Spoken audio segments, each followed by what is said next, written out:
el programa del Frente por la Libertad de los Presos y las Presas de América y del mundo. Muy bien, en este momento vamos a hablar de un tema realmente preocupante en lo que es, digamos, el cono sur en América Latina, que influye en 2 países prácticamente, pero que también es un contexto que hay en toda América Latina, desgraciadamente. Nos referimos a los hermanos mapuche.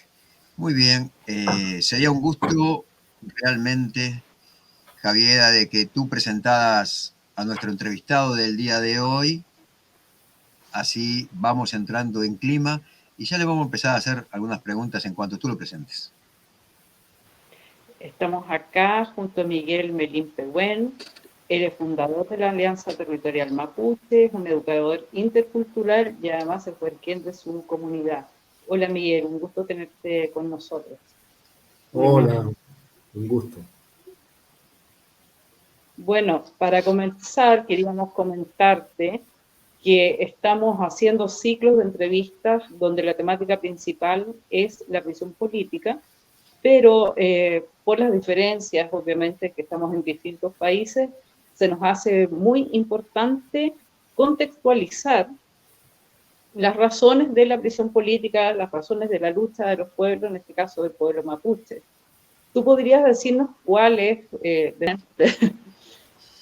Bueno, estamos acá con Guillermo Pehuen.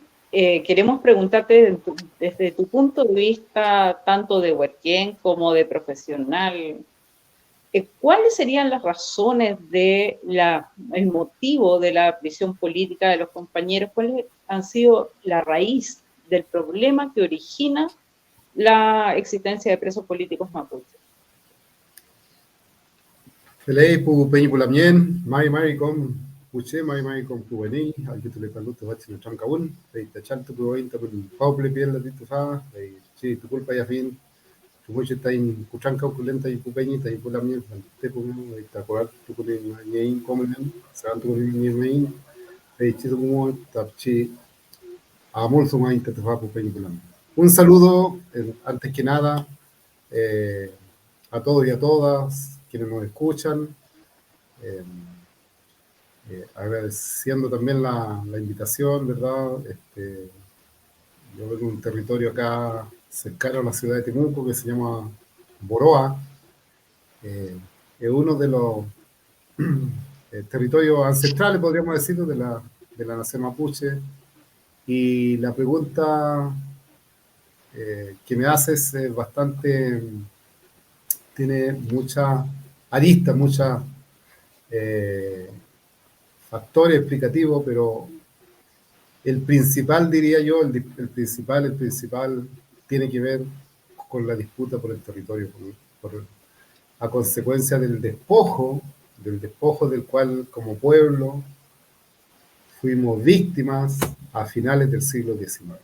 El despojo territorial, la confiscación de nuestro territorio, el despojo del ganado, la confiscación de nuestro ganado, nosotros éramos una sociedad ganadera rica, y el genocidio cometido contra la nación mapuche. Eso ocurrió a fines del siglo XIX con la instalación del Estado de Chile y su ejército, que ocuparon, invadieron y cometieron genocidio en territorio mapuche, que concluye con la fundación de Temuco, la ciudad principal de lo que ahora se llama región de la Araucanía, en el año 1881. Ahí está la raíz fundamental del proceso de criminalización, judicialización y persecución hoy día a los distintos liderazgos que continúan con las reclamaciones territoriales, que hoy somos los descendientes que quedamos, que sobrevivimos a esa masacre cometida por el Estado chileno. Rubén, ¿quieres hacer alguna pregunta? Sí, en este contexto que hoy por hoy se vive, ha ido empeorando la situación también por el tema de las transnacionales, de lo que es la ocupación de los colones que están para ese lado, por las riquezas de los terrenos ancestrales que tienen los mapuches, ¿no? Exactamente. Eso fue uno de los argumentos, uno de los fundamentos de la ocupación en este proceso de dicotomía civilización versus barbarie, civilización para el desarrollo.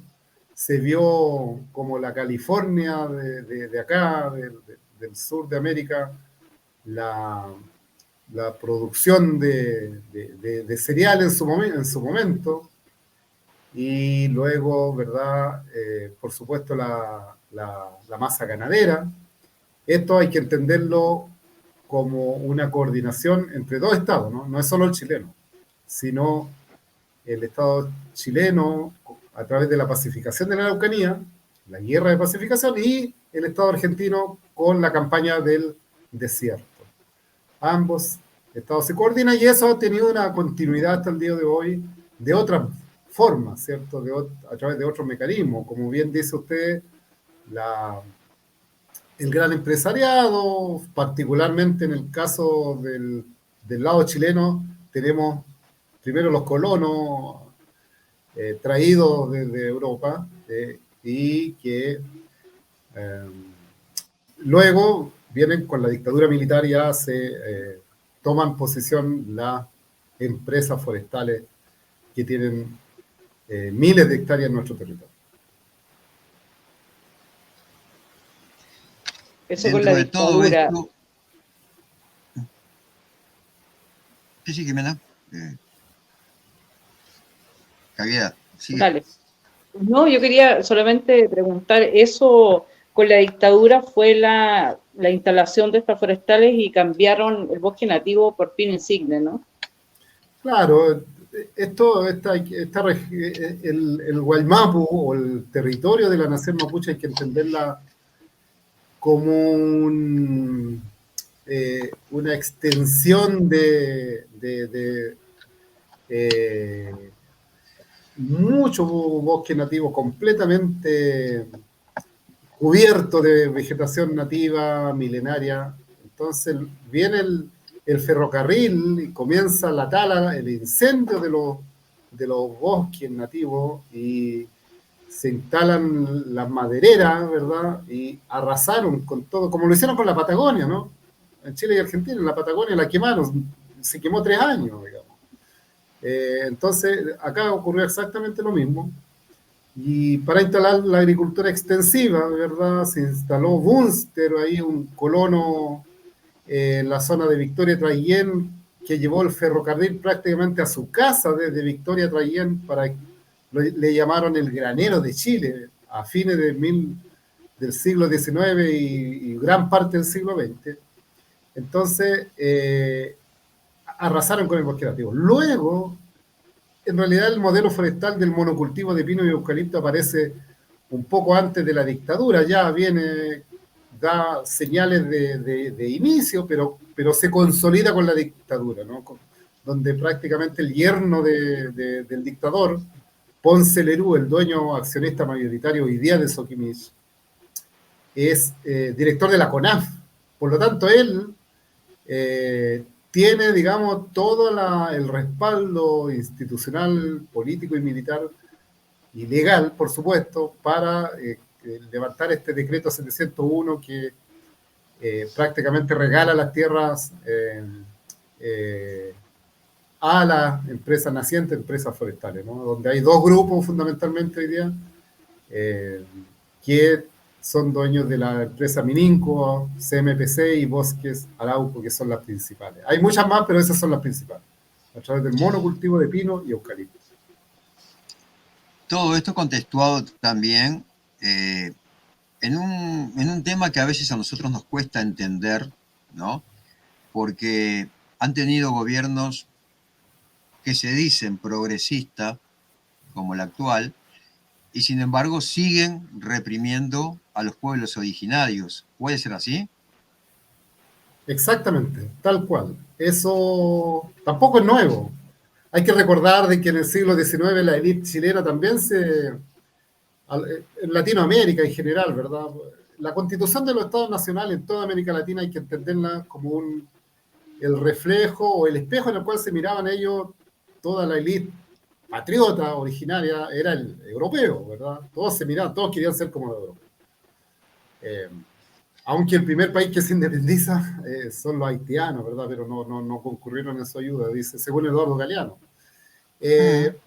Pero el modelo era eurocéntrico, ¿ya? Desde sus orígenes hasta hoy. Y entonces a lo largo del siglo XIX, acá en Chile hubo disputa entre pipiolos, liberales, chascones, conservadores, y también había progresistas. Manuel Recabar, en el Ministro del Interior, que fundó esta ciudad de Temuco, se declaraba progresista también, ¿eh? Y era el Ministro del Interior que dirigió la pacificación de la Araucanía, ¿ah? El genocidio contra los mapuches. Entonces eso, digamos, viene después en el siglo XX.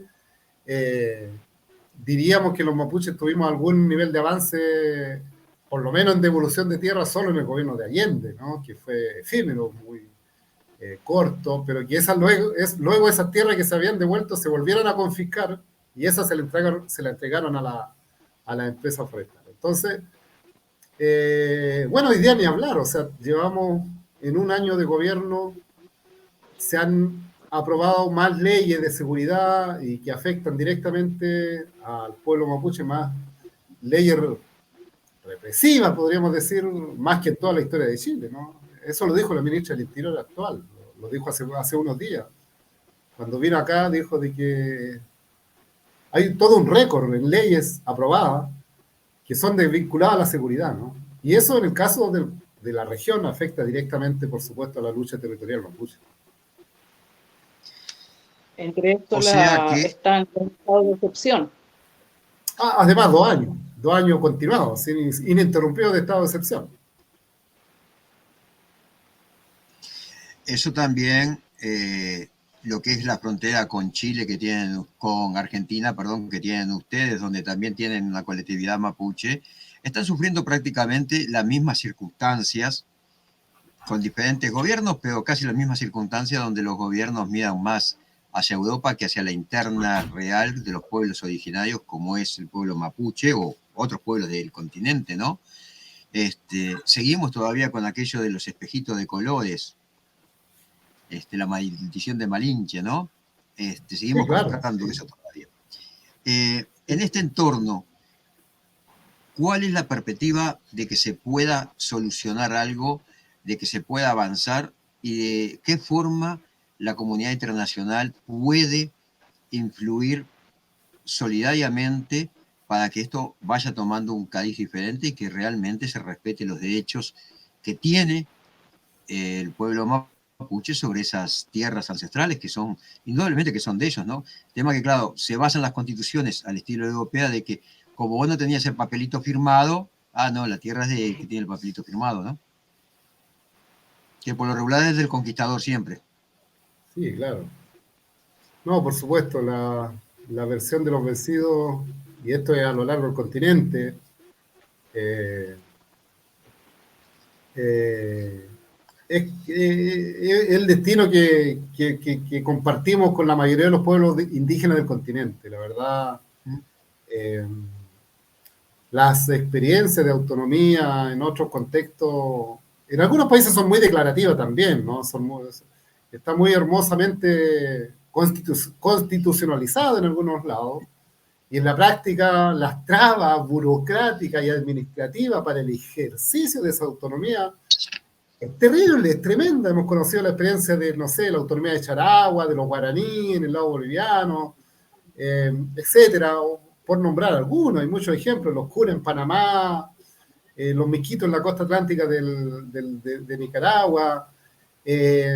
Hay avance y retroceso, la verdad. En el caso mapuche, somos el único pueblo indígena de México al sur que hemos establecido tratados y parlamentos y tratados con la corona española y con el Estado Nacional.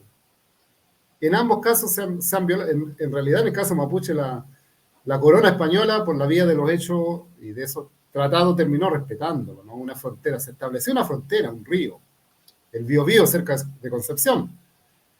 Eso se vino a romper ya con 70 años de de nación chilena o Estado chileno independiente, ¿no? Pero en 1825 Chile con el pueblo mapuche firmó un tratado, el Tratado de Tapilhue, ¿no? Y que respetaba la frontera del Biobío. Entonces, a nivel internacional, podríamos decir de que se han generado avances declarativos, fundamentalmente declarativos, algunos instrumentos que son más bien los tratados, como el 169, pero de corto alcance, de mediana o baja intensidad, derechos podríamos decir, de baja intensidad. Y que cuando los estados lo firman, Chile firmó el convenio 169, pero los mapuches hemos tenido que entrar a judicializar nuestra demanda para que ese tratado termine siendo, no sea letra muerta y se aplique, ¿no? Hay varios ejemplos. Aquí una machi, que una autoridad espiritual, le estaban talando el cerro de Remedios, de la UEM, que se dice, ella tuvo que interponer una demanda y los tribunales le dieron la razón. Cuando eso tendría que ser autoejecutable, ese tratado tendría que entrar en vigencia si es que Chile lo ratificó. Los demás son declaraciones, ¿no? La Declaración Americana de los Derechos del Pueblo Indígena, la Declaración de las Naciones Unidas, pero son eso. O sea, para los estados lo ratifican, pero queda en la ratificación, ¿verdad? Entonces el ejercicio en el fondo de esa autonomía y autodeterminaciones de los propios pueblos indígenas, pero claro, tiene que haber a nivel interno, a nivel de los estados, una disposición, ¿verdad? No solo política, ¿no? Sino también actitudinal, también de principio, y eso está bastante lejos, ¿no? Por lo menos la élite chilena y argentina, o sea, digámoslo también, está bastante lejos, ¿no? Si no es cosa de ver las declaraciones de la élite política chilena y argentina, las declaraciones de los políticos, de los empresarios, son prácticamente las mismas, ¿ya?, que hacía la élite de finales del siglo XIX cuando ocuparon el territorio mapuche. Ha habido una involución, ¿no? Las editoriales del diario El Mercurio de Chile, de 1860, son las mismas de la actualidad respecto de los mapuches. Entonces, ahí, digamos, nosotros somos noticia cuando hay el ejercicio, digamos, de la vía prácticamente, el uso de la violencia política, recién somos noticia, digamos. De lo contrario no aparecemos, ¿no? Sí, Siempre que uno toca se habla de la violencia política cuando recuperan territorio, por supuesto. Por supuesto, la violencia política como un ejercicio, como un derecho establecido también, practicado también a nivel internacional, cuando hay violaciones en este caso a los derechos colectivos, al derecho territorial, y eso ha permitido en Chile seguir hablando de estas cosas, ¿no? De lo contrario estaríamos ahí 30 años atrás todavía con una ley indígena que se aprobó el año 90 y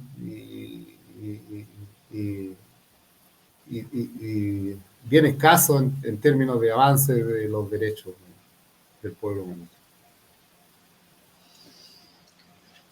Seguimos siempre desgraciadamente, con la historia de atrás, ¿no?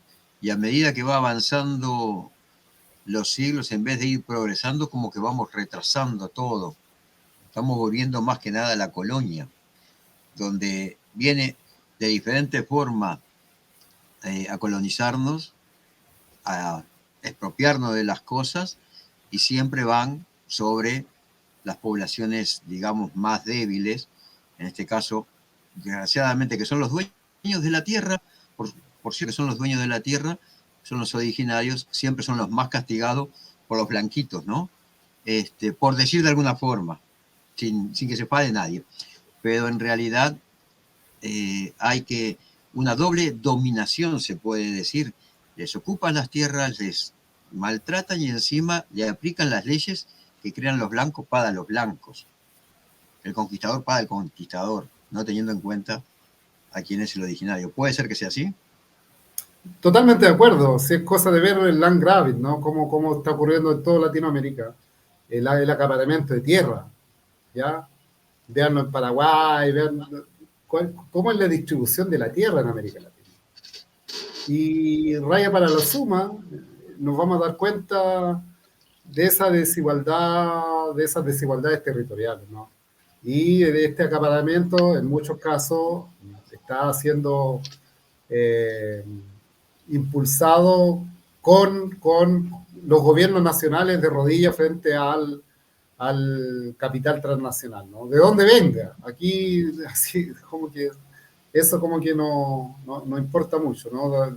Viene de Canadá, de Norteamérica, de Europa, de Asia, y porque son transnacionales, son capitales que a ellos no les interesa la tierra, a las forestales no les interesa la tierra, les interesan los palos, ¿ya? Entonces, ahora tienen un conflicto Arauco, Forestal Arauco de Chile, tienen un conflicto ahí con los guaraníes en el norte de Argentina. Hay 300.000 hectáreas que tienen ahí y ya hay problemas ambientales serios en esa zona.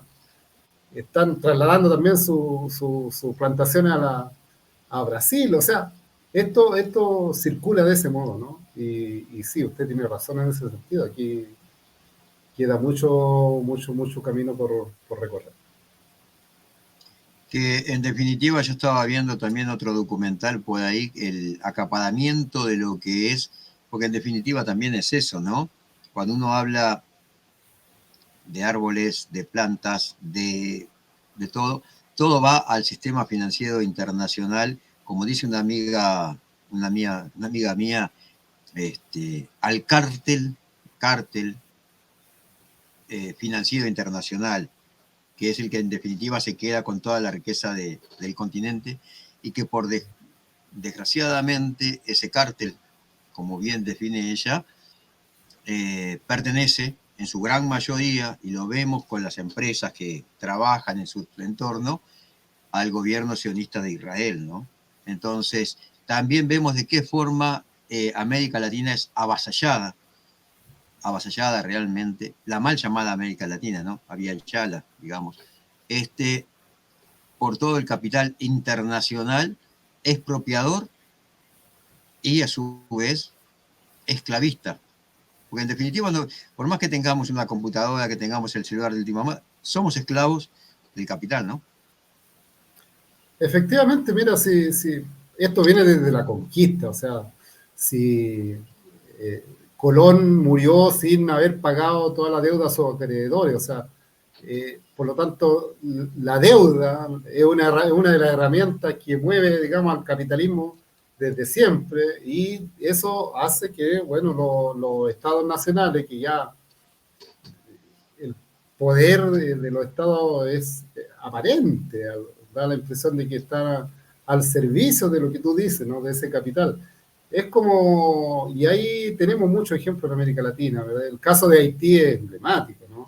Sí. Por haberse independizado, después lo acogotaron con la deuda, primero los franceses, después los yanquis.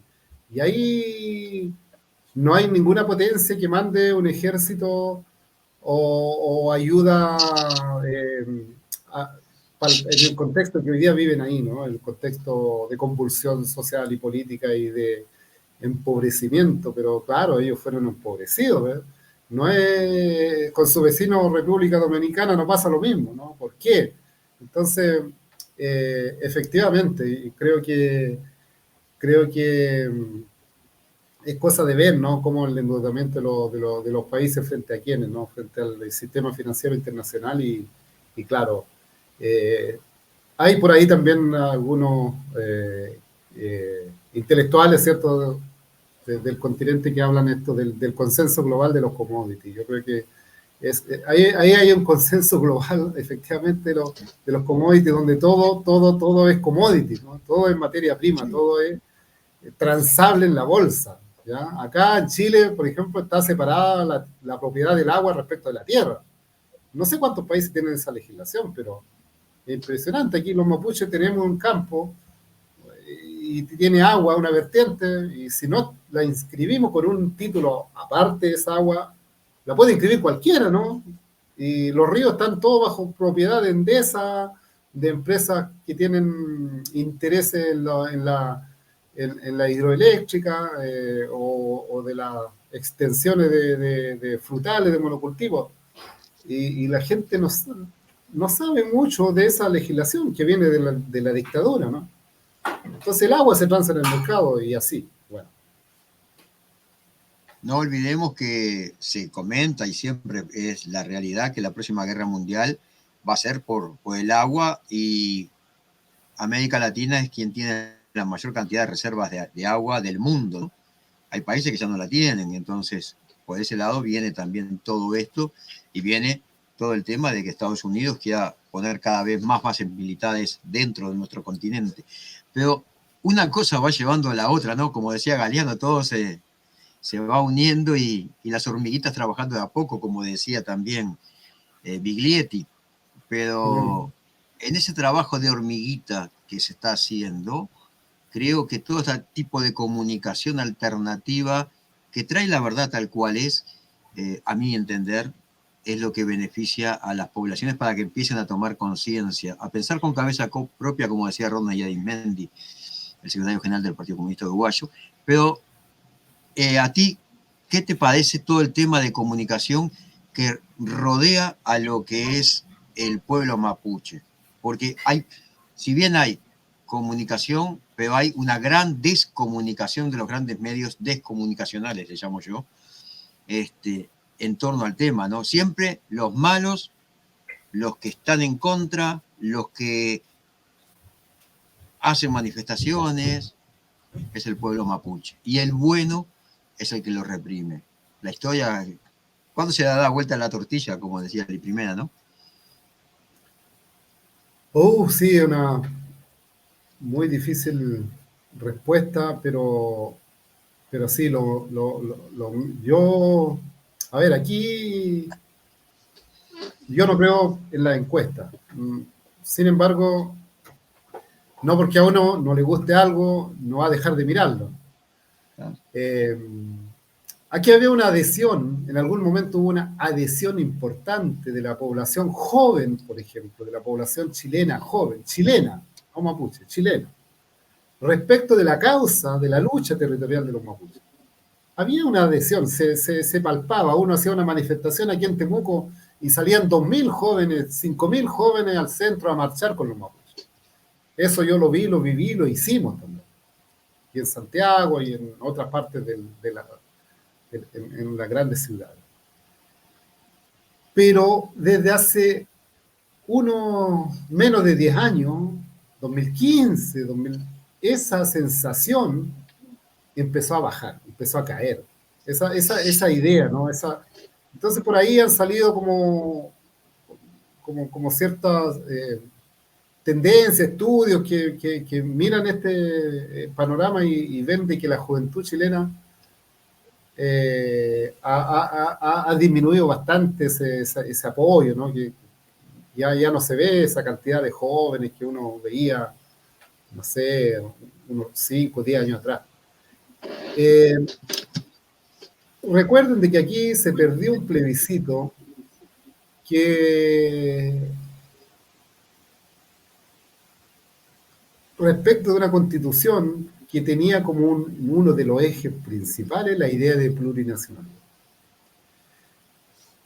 Pero eso vino una contracampaña, y yo no estoy haciendo propaganda a la plurinacionalidad, tampoco era de los que creía en eso, la verdad, pero bueno, se trabajó y mucha gente creyó en eso y todo. Vino una contrapropaganda feroz, fuerte, laboratorios de desinformación. Hubo en Chile laboratorios de desinformación. Y no sé si los medios masivos fueron tan influenciaron tanto a la gente como sí las redes sociales. En las redes sociales se expandieron mentiras como que te van a quitar la casa. Se expandieron mentiras de todo tipo que alentó a la gente común, de población, a la gente empobrecida, la clase baja, la clase trabajadora en definitiva, chilena estoy hablando, y también mapuche, para rechazar eso, porque le dijeron de que iban a dividir el país. Y Chile es uno solo. Entonces vino un proceso de rechilenización, de fortalecimiento de la idea, pero de la idea de identidad nacional estatal. ¿Ya? Entonces, en ese contexto, hoy día, claro, entran estos factores y también hay estudios que te señalan que hay una escasa o muy débil, no sé si escasa, pero débil también conciencia de clase de la gente. Estoy hablando de la población en general. No así, por ejemplo, obviamente la clase privilegiada tiene conciencia de clase porque defiende sus intereses. ¿Ya? Aquí en Chile, en Vitacura, en Providencia, y todas las comunas privilegiadas de Santiago, la juventud de ahí votó consecuentemente en los dos últimos plebiscitos que hubo en Chile. En un 70% votó consecuentemente con sus intereses de clase. Pero llevado ese mismo tema a los barrios, a las poblaciones como la Pintana, como la Cerro Navia, densamente poblado por clase trabajadora, no fue distinto, digamos. La gente en ese contexto no mantuvo, digamos, esa línea, digamos, que se demostró en la primera plebiscito respecto del segundo. Entonces, es un fenómeno que acá pegó muy fuerte, ¿ya? Y diría yo que la clase política utilizó eso, obviamente, a su favor, y en ese sentido, también, por lo tanto, la lucha mapuche, los procesos de reivindicación, sobre todo de territorio, fue descalificada, fue vista, digamos, se levantó como un discurso de odio contra aquellos que desarrollamos la orgánica, las comunidades o las personas, digamos, que están en ese proceso.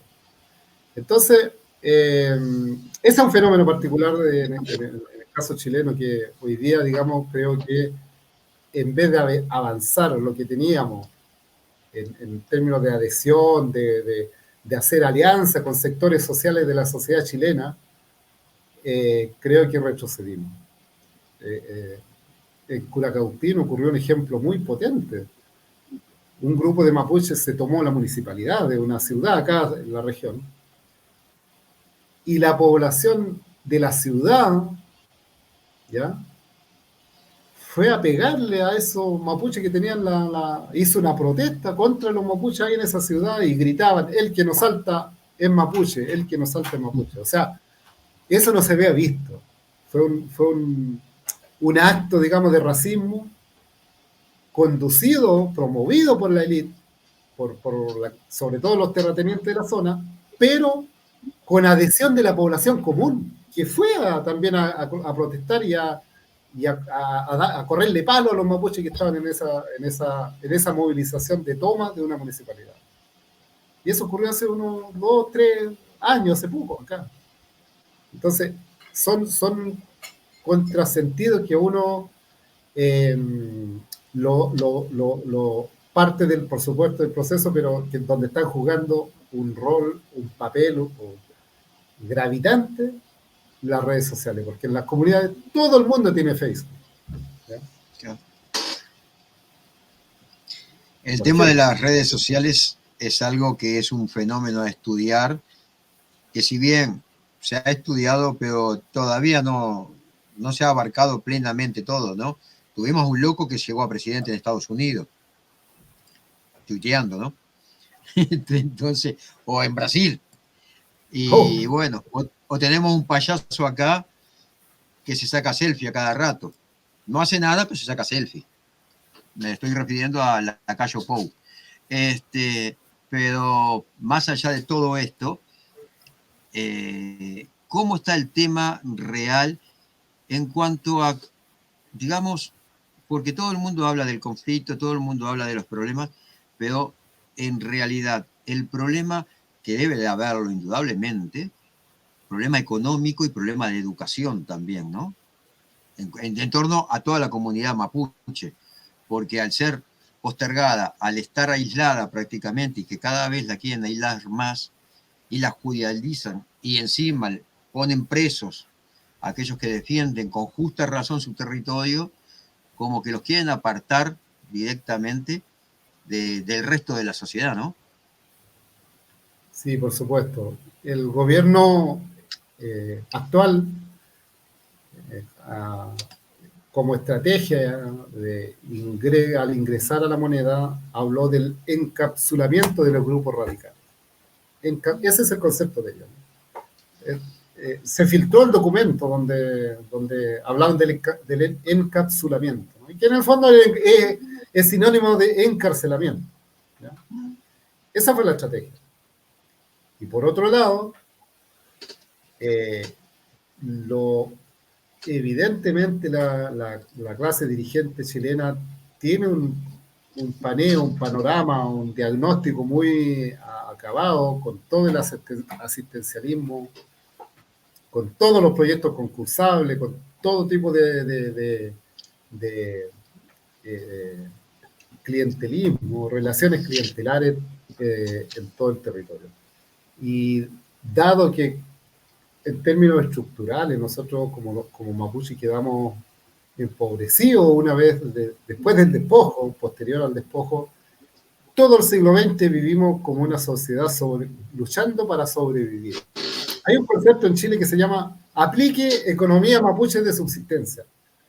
¿Ya? Economía mapuche de subsistencia es que viva con lo mínimo. No sé, pienso cómo está viviendo la población de Gaza hace los últimos 10 años, ¿no?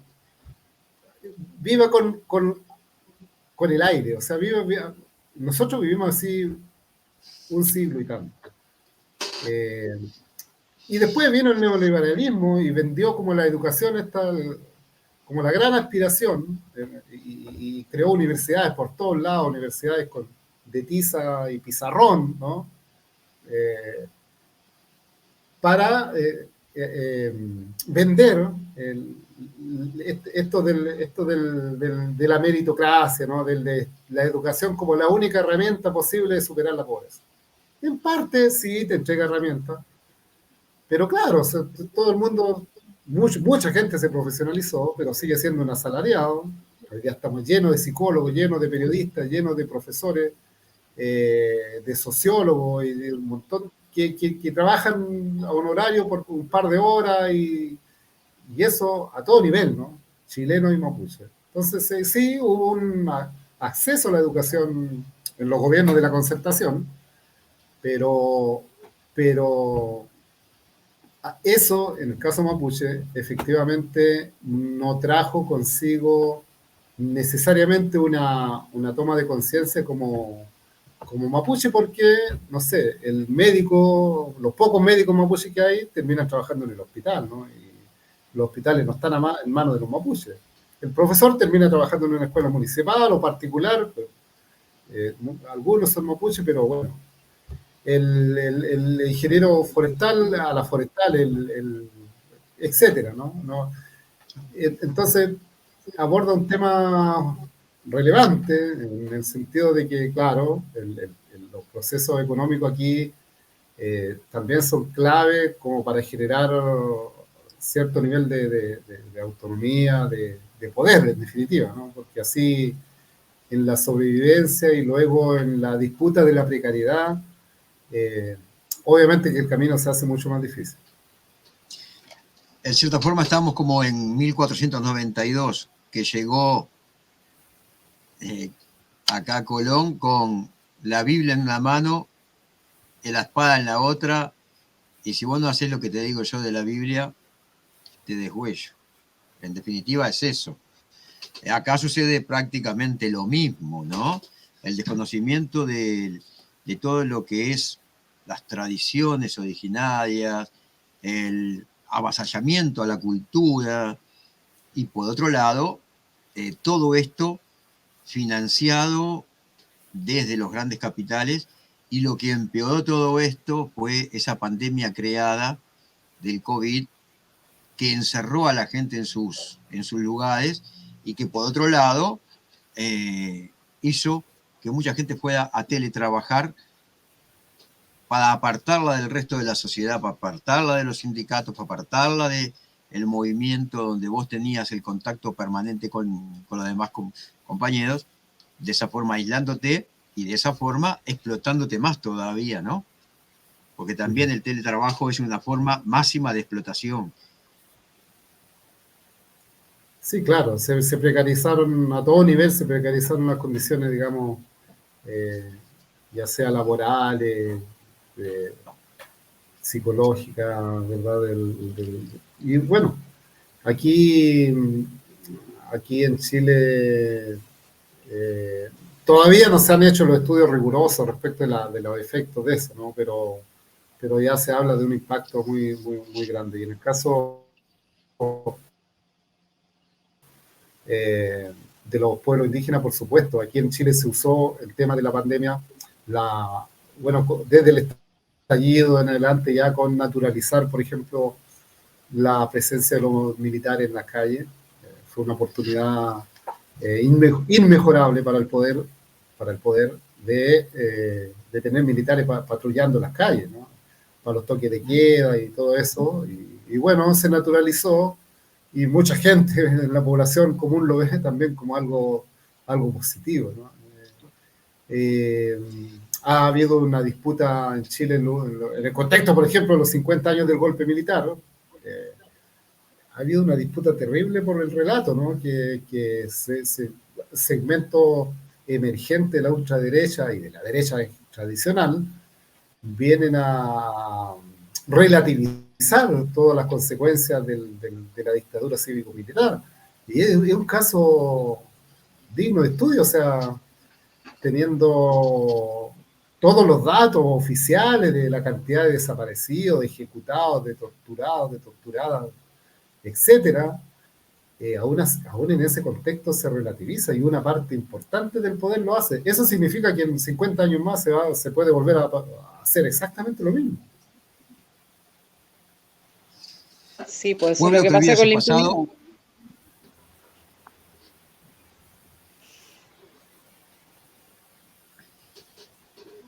decía, pueblo que olvida su pasado tiene Sí. la posibilidad de volverlo a repetir, ¿no? Javiera. Sí, no, yo quería volver un poco atrás, está muy interesante, pero voy a retrotraer un poco a otro elemento que se me ocurre, que tal vez tiene que ver con lo que decía Miguel acá, de este cambio en la percepción y en la opinión pública de los chilenos, principalmente los jóvenes, pero yo siento que la población chilena en general. Este tema de los montajes, porque sucedió de verdad en muchos casos montajes donde hacen aparecer a miembros de comunidades mapuches como criminales. Así lo muestran, aunque finalmente se pueda develar la verdad a través de un juicio, los indemnicen, como el caso, por ejemplo, Operación Huracán. También sucedió eso en el caso de Alberto Curamín. También finalmente aparece que no hizo nada de lo que se le acusa, pero algo va quedando, como dicen, miente, miente, que algo queda, en la percepción de la gente. Fulano de tal, un asalto, una caja de compensación. Y ese proceso de los montajes, ¿cómo lo ves tú? ¿Tú crees que es algo que haya podido incidir? Sí, por supuesto, por supuesto. Ahí hay eso va como, el poder se vale de muchos dispositivos, ¿no? Uno de ellos son los brazos operativos de, de la policía militarizada, pero las herramientas legales, los procesos penales, la judicialización, de la mano con el tema comunicacional. Eso y se ha hecho, ¿no? Se ha hecho en todas partes del mundo. Recuerden a Vladimiro Montesinos llorar una virgen, ¿no? Con sangre, y todos peregrinando luego a la casa donde lloraba la virgen, donde lloraba sangre. O sea, estamos llenos en todos los países de montaje, ¿no? De todo tipo. Y eso acá, claro, aun cuando se descubrió el caso Huracán, donde le implantaron mensajería en WhatsApp, y se descubrió que eran implantados, a ese nivel de burdo llegó a hacer ese montaje. Pero bueno, ese proceso contra los generales que estaban detrás de esa operación, todavía no se cierra, siguen ahí, no pasa nada con el juicio, prisión domiciliaria.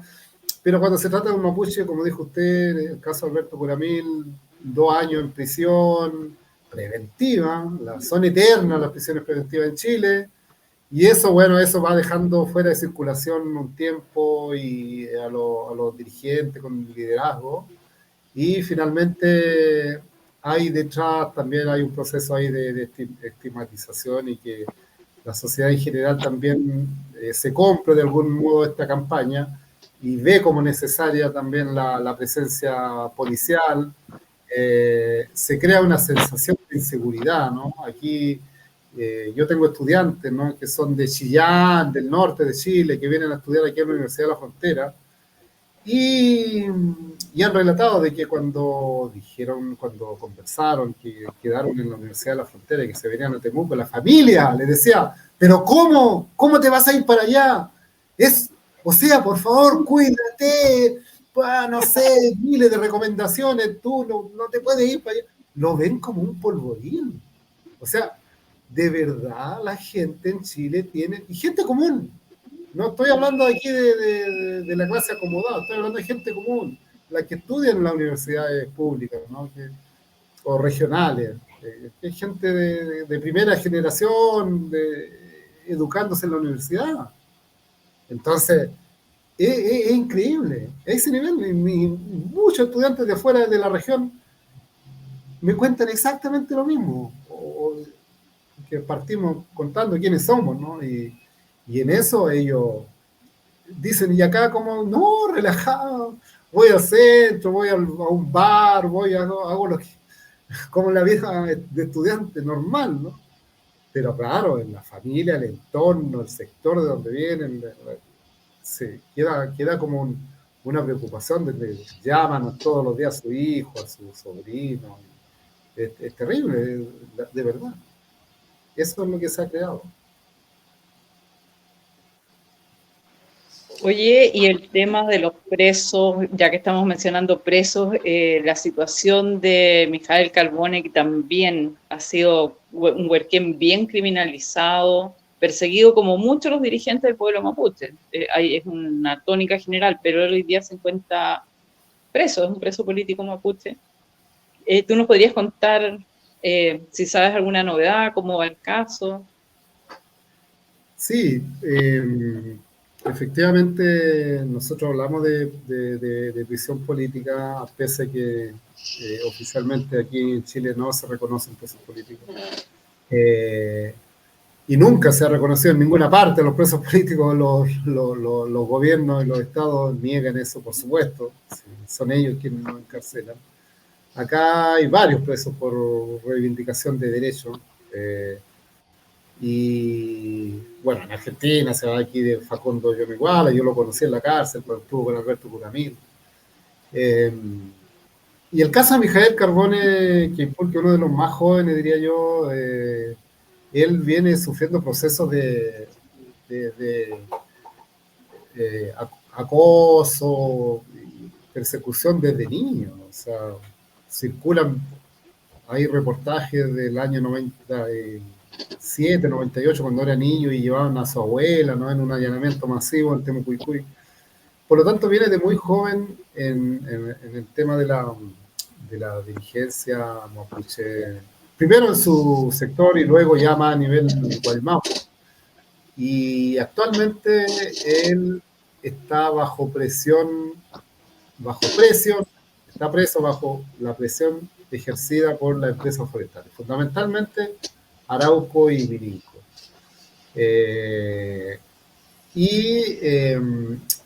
Lleva más de una semana, ya estaba con arresto domiciliario total, y eso era por una causa, robo de madera, porque en este gobierno se aprobó la ley de robo de madera, en este gobierno. Y esa ley tuvo preso un par de días Mijael, luego, porque las acusaciones eran totalmente contradictorias, quedó libre con arresto domiciliario, y ahora se le levantó otro caso de la región del Biobío respecto a causas vinculadas a lo mismo, a camiones, a aserraderos y eso. Entonces, lleva una semana y media ya. Este próximo 25, el miércoles, le vamos a hacer una visita masiva.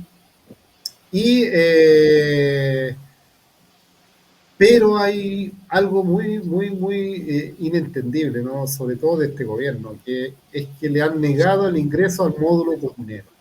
El módulo comunero es un estatus, no diría especial, pero diferente, que la lucha carcelaria mapuche, la lucha política carcelaria del movimiento mapuche, de los distintos presos que han existido, lograron establecer un espacio diferente. No es un espacio de lujo, no es un espacio, pero un espacio diferente, apartado de la población común, de la población carcelaria común. Y ese mal llamado comunero, por supuesto, porque se refiere a que vienen de comunidades mapuche, pero en fin, lo importante es que ese es un estatus especial que por esa lucha se ha conseguido, ¿no? Sucesiva huelga de hambre, y por lo tanto es como la lucha que los irlandeses alguna vez generaron por ahí, ¿verdad?, para que se le reconociera el estatus de preso político. Recuerden ustedes contra la Margaret Thatcher, ¿no?, lo del IRA, que murieron ellos en una huelga de hambre, ¿no? Y ellos dejaron la herramienta de la huelga de hambre en un sitial muy alto en los años 70. Y bueno, acá se ha conseguido ese espacio llamado módulos comuneros, y a Mijael le han negado el ingreso a módulos comuneros. Y Gendarmería dijo que es una instrucción de la Subsecretaría de Justicia, o sea, del gobierno. Entonces, desconocer que Mijael Carbone Queipul ha sido y es un líder reconocido en todo el territorio mapuche, a nivel incluso internacional, ha estado ahí en denuncia ante la CIDH por la violencia contra la infancia mapuche, en Washington, etcétera. O sea, es muy reconocido Mijael Carbone, pero el gobierno le niega el ingreso al estatus de...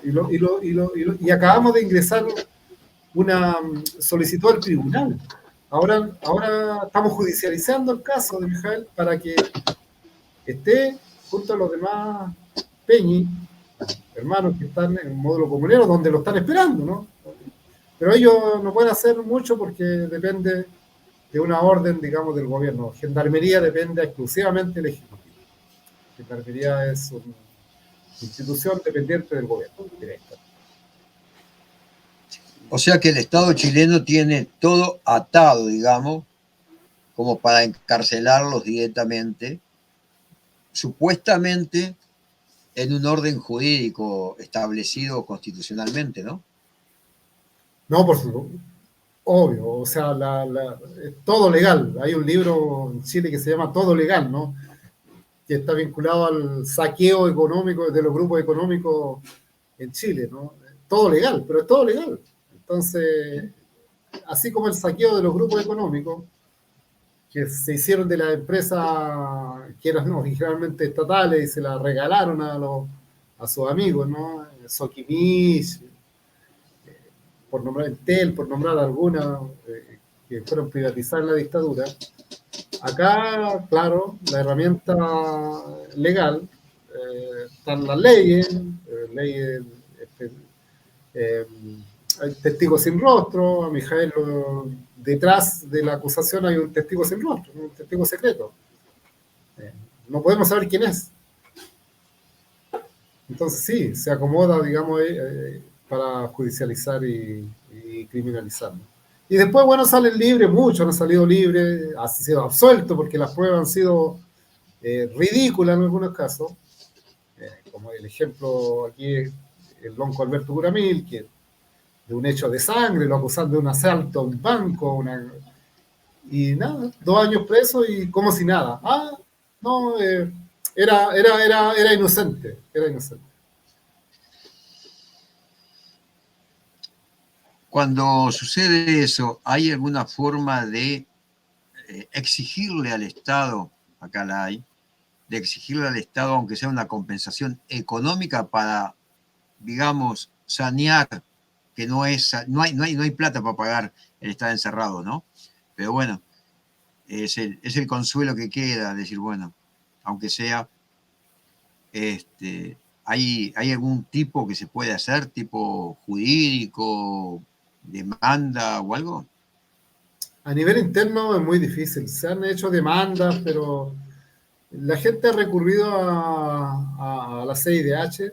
A la CIDH hay varios casos. Hay uno más emblemático que el caso de Pichún y Norín, que son unos loncos, autoridad tradicional, que estuvieron 5 años encarcelados bajo ley antiterrorista en los gobiernos de la Concertación, y ellos ganaron un juicio ante la Corte Interamericana.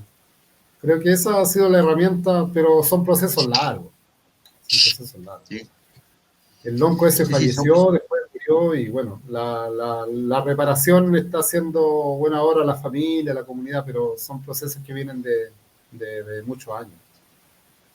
Sí. sí, sí, es todo traba justamente para beneficiar siempre a las mismas personas, al mismo statu quo, ¿no? Eso Ajá. es, desgraciadamente es así. Javiera, ¿alguna otra pregunta? Porque estamos ya en el límite prácticamente. Sí, estando en el límite, yo creo que más que una pregunta, más bien hacerte la invitación a que tú digas algunas palabras de cierre. Y sí te podría hacer una última pregunta respecto a si le ves importancia, utilidad a la posibilidad de unir las luchas, de tener cierta conexión con las campañas de presos políticos que hay en otros países. Pensando en esto que, digamos, estamos de alguna forma apelando a lo internacional en muchos casos de presos políticos. Bueno, sí, sí, por supuesto, siempre apelamos, nunca perdemos la esperanza y la solidaridad del, de la humanidad en definitiva, ¿no? De eso que nos hace ser libres, o de la utopía, ¿no? Como lo definía bien Galeano, que lamentablemente siempre se aleja cuando nos acercamos. Pero obviamente se valoran las redes, ¿no? Las redes de apoyo. Hoy día, en el caso de Mijael Carbone y Keipool, nosotros apelamos a la solidaridad internacional, a una campaña por la libertad, exigiendo la libertad de Mijael Carbone y Keipool.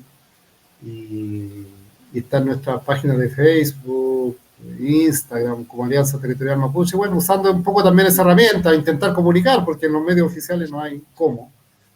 Y por lo tanto, todo esto, opciones de medios alternativos como ustedes, redes internacionales de solidaridad entre los pueblos de ir estableciendo también lazos, vínculos, ¿no? Intercambios.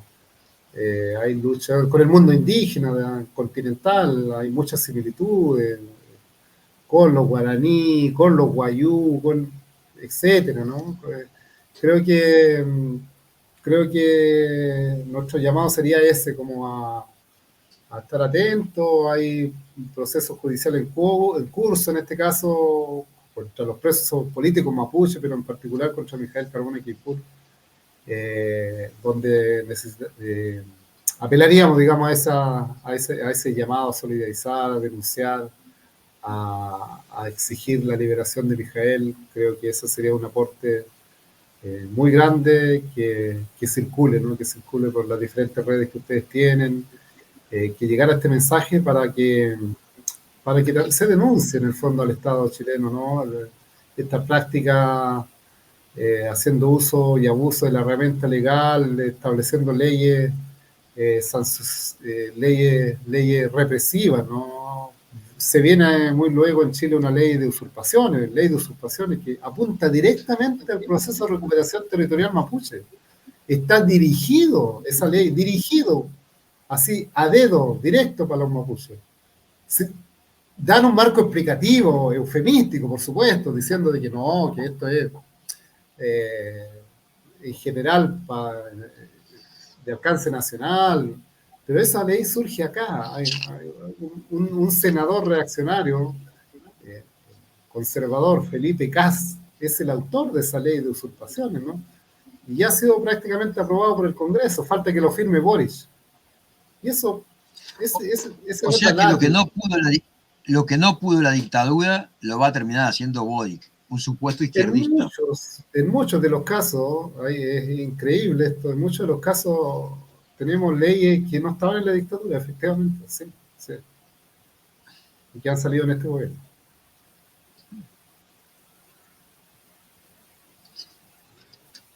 Muy bien, nosotros quedamos a la orden con lo que es nuestra red, para cuando ustedes así lo dispongan, es solamente comunicarse con nosotros, con Javiera, y hacemos los programas porque la verdad tal cual es nuestro lema y bueno, tenemos que llevar a todas partes del mundo. Por suerte la red está creciendo muy bien, estamos haciendo alianzas muy estratégicas y bueno, las repercusiones ya se empezaron a ver por todos lados. Javiera.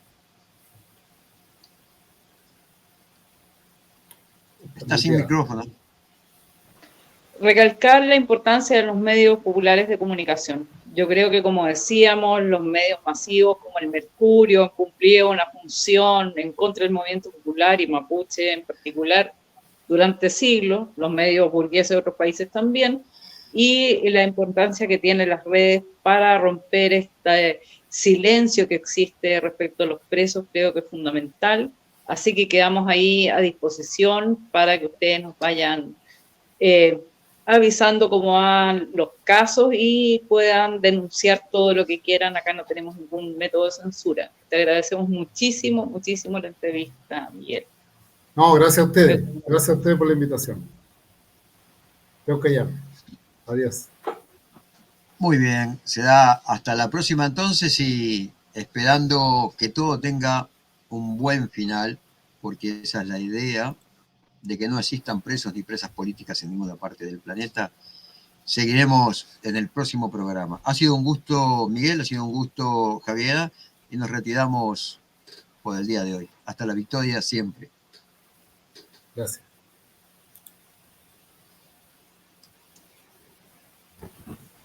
Salió súper, gracias.